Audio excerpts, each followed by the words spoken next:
Nos acompaña a esta hora la ministra de Educación, Montserrat Kramer. Ministra, ¿cómo está? Muy buenas tardes. Gracias por acompañarnos.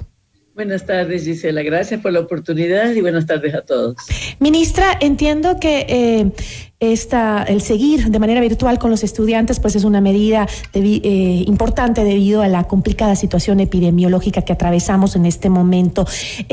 Cuéntenos, ¿cuántos docentes ya han recibido la segunda dosis de la vacuna hasta ahora? La primera dosis, para empezar, 166,000 aproximadamente, que es un 77% de la planta docente, considerando que además estamos realmente aproximadamente en un 84% de avance, porque hay un número de docentes que no desea ser vacunado o que no puede serlo. Pero eso es la primera dosis. La segunda dosis, hasta el momento, solamente 500 docentes. ¿Y cuándo se espera que termine la inoculación a todo el personal docente? Esperamos que es la primera dosis antes de entregar el gobierno. En toda esta fase de transición estamos acelerando la vacunación docente y culminar con esta primera parte, al menos la primera dosis en el momento de la transición. Ahora, muchos planteles, no solo de la costa que acaba de iniciar, sino también de la sierra, tienen listos sus protocolos de retorno a las clases presenciales. Muchos ya estaban en clases presenciales antes de que venga esta nueva ola de crisis sanitaria por la pandemia. ¿Se han planteado un retorno a clases presenciales o semipresenciales dentro de este periodo escolar que pues abarca la inauguración del periodo en la costa? Sí, con seguridad, una vez vacunados los docentes, y aparte de eso, recordar que los pilotajes como tal están desde finales de agosto. El presidente de la República dispuso desde julio que, con énfasis en el área rural y por clamor de las comunidades rurales, empiecen ya los pilotajes de retorno progresivo, seguro y voluntario. En ese sentido, ha sido muy satisfactorio el flujo de pilotajes, cero contagio con los niños. Las escuelas demostraron ser lugares seguros cuando tienen todos los protocolos, la infraestructura sanitaria, y también la capacitación de los docentes y la comunidad que está pendiente.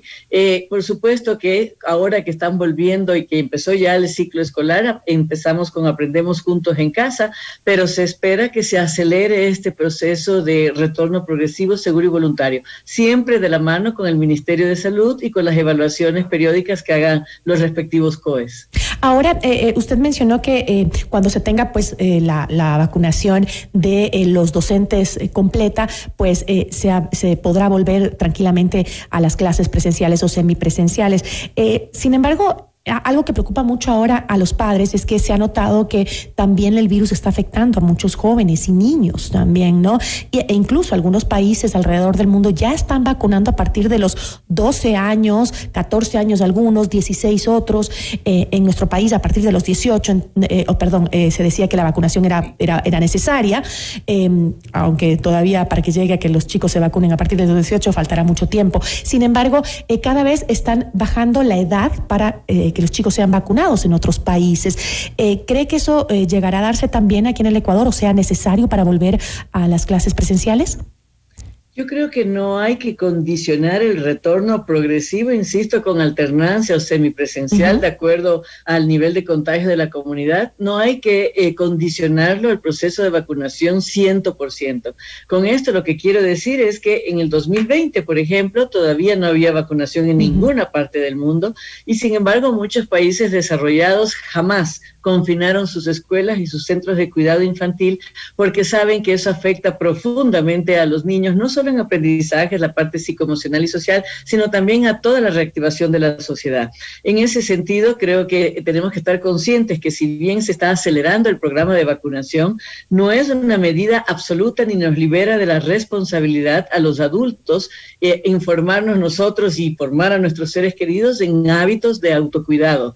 La vacuna protege hasta un cierto nivel, recordemos eso, pero no nos libera de la responsabilidad de seguirnos cuidando en la pandemia y los efectos de la pandemia, que como lo han dicho los expertos, no solo en Ecuador, sino en el mundo entero, todavía no tiene control total y se va a ir probablemente hasta el 2022. Justamente en el tema educación, la pandemia ha golpeado muy duro a los jóvenes en este año, no solo por el hecho de que yo pienso que psicológicamente han sido los más afectados los adolescentes, ¿no? Más que los adultos mayores, más que los niños pequeños, los adolescentes. Este encierro les ha generado muchos problemas psicológicos y en muchos sectores incluso la deserción escolar también. Es verdad, yo te diría que depende del entorno familiar. Hay entornos que son muy idóneos, hay entornos que lastimosamente no son tan idóneos y hay bastante violencia. Lo podemos ver en las redes. Cuando yo veo a veces a los padres o madres hablando en las redes con un nivel de violencia verbal, que yo digo, Dios mío, ¿cómo estarán esos niños? ¡Qué angustia! Y depende mucho el entorno familiar. En ese sentido, creo que de todas maneras, los niños y los jóvenes, y es verdad, los jóvenes están en una edad que necesitan socialización, necesitan interacción, pero también los niños. El desarrollo integral, el verdadero aprendizaje del ser humano es a través de la interacción y comunicación con el entorno. Y en este caso, solamente siempre digo, recordémonos cuando la vaca era ternero. ¿Cuánto aguantábamos nosotros en reposo por cualquier enfermedad? 2 días máximo. Tenemos 14 meses confinados a nuestros niños y jóvenes por temor de los adultos, porque eso es otra cosa que hay que reconocer. Los adultos no hemos dado mucha evidencia de responsabilidad colectiva, que los vemos en los espacios públicos y demás.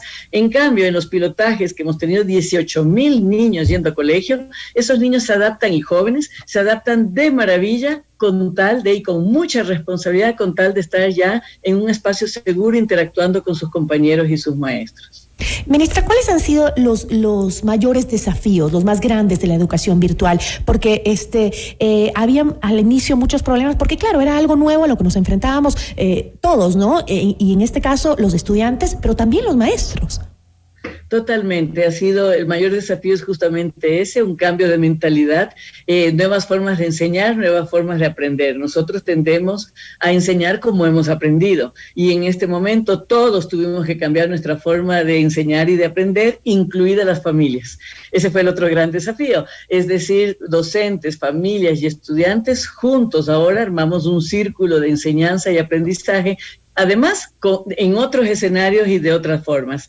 Recordemos que la educación durante todo este tiempo no ha sido solo virtual, sino que también ha sido en casa. Y con eso me refiero que tienen que manejarse también con diferentes tipos de pedagogía. Pedagogía en ámbitos virtuales que se actualizaron nuestros maestros, hicieron un gran esfuerzo en actualizarse rápidamente a eso, pero también pedagogía rural, multigrado y también pedagogías en casa, incluyendo siempre a las familias. Ese ha sido, creo que, el mayor desafío, pero unas grandes lecciones aprendidas y avances en la transformación de la educación, porque nos hemos visto todos involucrados.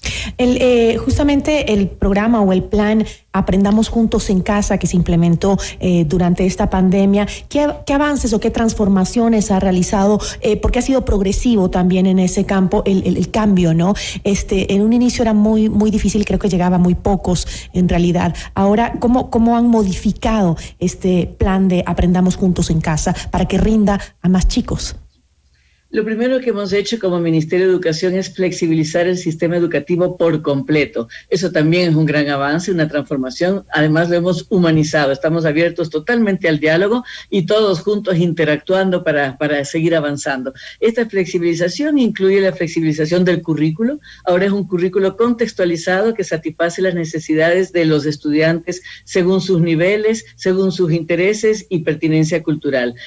Por otro lado, también la plataforma educativa ya tiene promedio casi 3 millones de usuarios permanentes, más de 4,000 recursos educativos y conexión con otras plataformas. Las fichas pedagógicas que ya fueron desarrolladas todo un año y que ahora solo se las está mejorando, nos sirvieron para alinear a docentes, familias y estudiantes. Y esto ha sido maravillosa herramienta que yo la recomendaría que sigamos así se acabe la pandemia, porque siempre teníamos el problema de que el docente en sus diferentes contextos no lograba a veces comprender a fondo el currículo, que era a veces muy técnicamente complicado, y no lo implementaba en su aula de acuerdo a las necesidades de ese contexto. Ahora se lo está haciendo y con el apoyo de las familias en las casas. Aparte de eso hemos desarrollado radio, televisión y por supuesto la brecha digital se ha acortado fuertemente. Empezamos con un promedio de un 30% y ya estamos llegando al 90% de acceso a la conectividad. No todavía en situación idónea, por supuesto.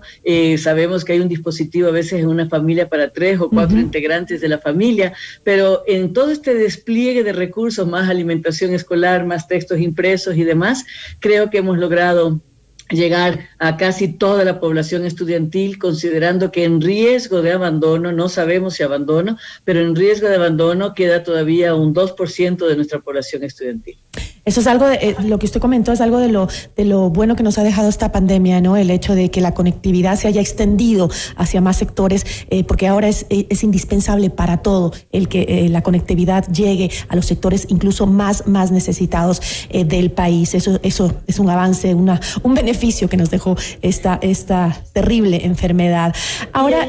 Y ahí, Gisela, solo quería agregar que el hecho de que la familia se haya involucrado a acompañar a sus hijos en todo el tema de la educación, también a través de los dispositivos, hace que también ellos se actualicen y ellos se preparen para el teletrabajo y se preparen para emprendimientos digitales, lo cual ha sido también muy importante, una capacitación social colectiva. Sí, y bueno, aquellas familias que pueden, ¿no?, acompañar a sus hijos en el aprendizaje en casa, eso también es un lujo, digamos, porque no todos podemos hacerlo. Y justamente sobre ese aprendizaje ahora en casa, ese cambio que han tenido los chicos, ¿usted cree, ministra, que pueden los alumnos llegar a obtener una educación realmente de calidad a través de manera virtual?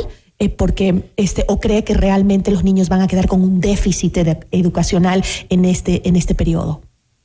Creo que en efecto hay nuevos aprendizajes, las metodologías ahora son totalmente prácticas, como por ejemplo, mientras ayudas a preparar la comida de tu casa, observa la dieta y la nutrición de tu familia, los hábitos de nutrición, etcétera, y así en todos los campos con una visión interdisciplinaria. Eso es algo que ha motivado mucho a nuestros estudiantes cuando les mandamos los proyectos interdisciplinarios, incluso para promoción de bachiller. Hemos tenido excelentes resultados en ese sentido y creo que son cosas que, aunque volvamos a la nueva normalidad, debería mantenerse. Ese tipo de metodologías y esa forma de evaluar. También estamos seguros que se ha afectado muchísimo la comprensión lectora, razonamiento matemático y otro tipo de aprendizajes que sí requieren, por supuesto, de presencialidad, de laboratorios, de prácticas, de interacción.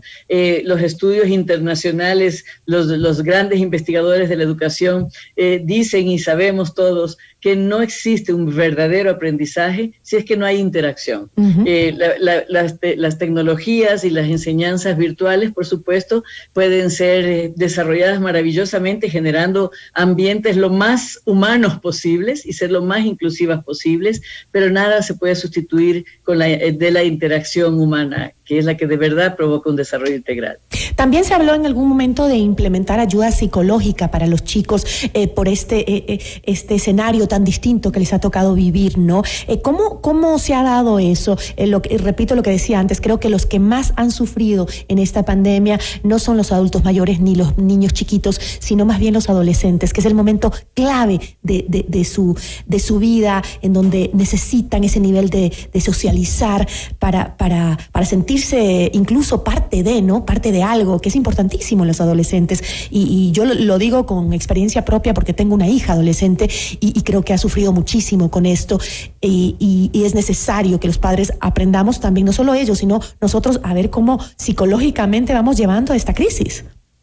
Sí, de hecho, en efecto, así es. Y lo que hemos hecho, bueno, uno de los 3 grandes objetivos cuando dijimos sí a la educación, además de la continuidad de aprendizajes y la permanencia escolar, era justamente sigue siendo la protección integral de los niños, empezando por el aspecto psicoemocional y social. Nuestros docentes se comunican permanentemente con los estudiantes y no solamente para preguntar cómo están los deberes, sino para saber si tienen alguna necesidad más allá, casos de violencia, casos de salud, o para derivarlo inmediatamente a nuestros consejeros estudiantiles que también están trabajando en brigadas y dando incluso atención personalizada no solamente a los chicos sino también a las familias. Debo decir que por supuesto no tanto como quisiéramos, no nos da el tiempo y los recursos, pero hemos desplegado un voluntariado también aparte de las brigadas de DESES y trabajamos intersectorialmente para que sepamos que no están solos y que en el caso de que haya algún problema de depresión depresión o de adicciones, etcétera,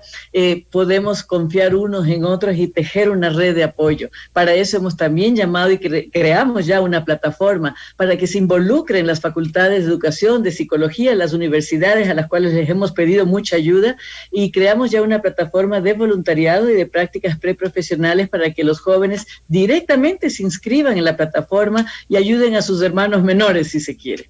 Necesitamos ahora más que nunca una corresponsabilidad, que es la verdadera solidaridad en situaciones como estas. Qué duro, es duro para la familia, es duro para los chicos, pero bueno, tenemos que salir juntos de esto y tratar de poner de parte, ¿no?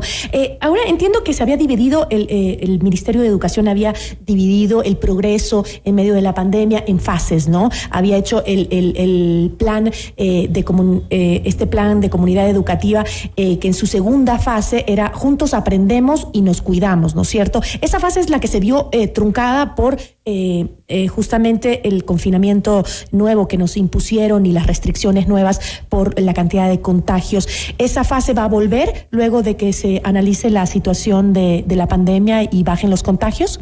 ¿Se va a seguir con esa misma fase? Totalmente. Desde el mes de julio, como Ministerio de Educación, subimos el plan de continuidad educativa que están todos los parámetros, y todos los colegios y escuelas del país de cualquier sostenimiento tienen que realizarlo con autonomía y responsabilidad, explicando cómo va a ser su retorno, de acuerdo a sus necesidades, al número de docentes, de estudiantes, si tienen necesidades de, por ejemplo, infraestructura sanitaria, cómo están sus procesos de capacitación, cuántos días a la semana van a ir los estudiantes, cuántas horas. Eso es obligatorio para absolutamente todos. Hemos recibido ya un poco más del 90%, estamos presionando para que todos lo puedan entregar, y aparte de eso seguimos capacitando a nuestros docentes y trabajando en todos los temas de nivelación y diagnóstico para que cuando llegue el momento se pueda acelerar este retorno progresivo. Qué importante y necesario, porque los padres de familia también la estamos sufriendo con los hijos en casa. Yo le agradezco muchísimo, ministra, como siempre es un gusto poder conversar con usted. Muchas gracias, Giselle, y gracias a todos. Una buena tarde. Agradecemos a la ministra de Educación, Montserrat Kramer, por habernos acompañado en esta entrevista. Esto es Notimundo La Carta, siempre bien informados.